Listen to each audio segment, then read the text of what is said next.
Stream of Mush brings you Movie Tone News. This week in Hollywood and news beyond, a national Christmas tradition endangered. Famed theatre critic and radio orator Sheridan Whiteside slipped on the frozen entrance of a home in Massalia, Ohio. He now finds himself laid up with a broken hip and upon doctor's orders must not travel. Mr. Whiteside's secretary, Maggie Cutler. A prepared statement from Mr. Whiteside. Kind and loving people of the press and this overly quaint town, rest assured I will recover. I have only 2 requests while I heal. Please direct all complaints concerning the possible cancellation of my Christmas show to Mr. Stanley, and leave me alone. Amiably, Sheridan Whiteside. The owner of the home, Mr. Ernest W. Stanley. Mr. Stanley, what's it like living with Mr. Whiteside? Please, we're late for dinner. Hi, Dexters. Hi, Easy. Mr. Stanley, how did he fall?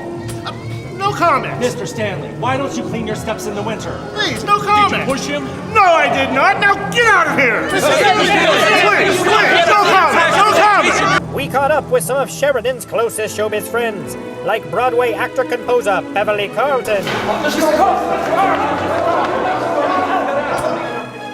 So, Sherry's broken his hip, you say?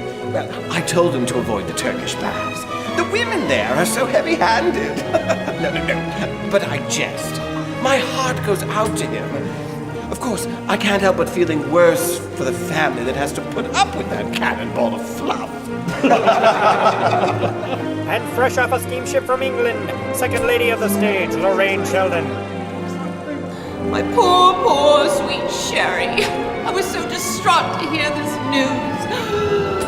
It makes it so unfortunate for me. It almost ruins the rave reviews I received from my recently closed Broadway play, Public Lives.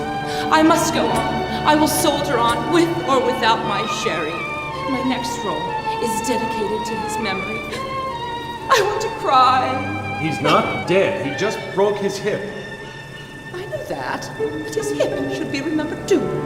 We give last word to Whiteside's comedian friend Banjo on the set of his latest movie, Bootleggin' Buddies. Gentlemen, Did you hear about Sheridan Whiteside's accident? Sheridan Whiteside? Never heard of him. Say, sure I know him. I know him well enough to know his hip didn't break. It quit out of protest. I did hear he's stuck in a wheelchair wearing his pajamas. What he put his pajamas on a wheelchair for, I have no idea. You think he'll cancel the Christmas broadcast? Nah, it'll go on so long as he signed a sanity clause contract. Wait a minute, strike that. There is no sanity clause.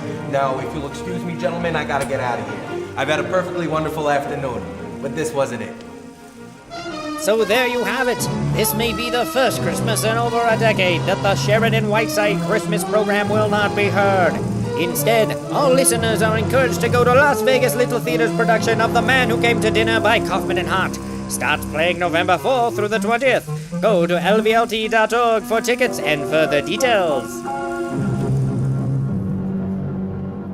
This promo brought to you by the Las Vegas Mob Experience. Get made. Thank you, Las Vegas Mob Experience.